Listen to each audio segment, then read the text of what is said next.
าวเสบางเฮียงใจงามบ่ได้ใจดำคือก็มีถ้าอายบ่ฮักอีหลีคุณน้องบ่มีก็แล้วไปตีน้องบนใดเห็นว่าขี้ลายก็เลยไปหาแฟนใหม่น้องมีแสนเสียใจอายไปอยู่ใส่ให้เฝ้ามาไว้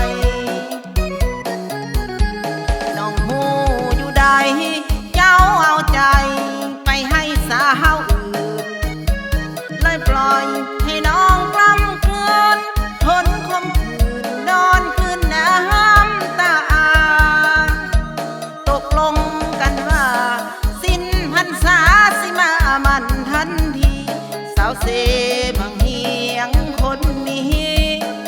ยังคอยท่าอยู่เถียงน้ำมองเก่าสาวเสบางเฮียงอยากมีคู่เคียงซอยน้องไทยนามีชายใดสิอาสามาลกกาดำนาซอยน้องหรือตียากใครไอจึงบ่หมาย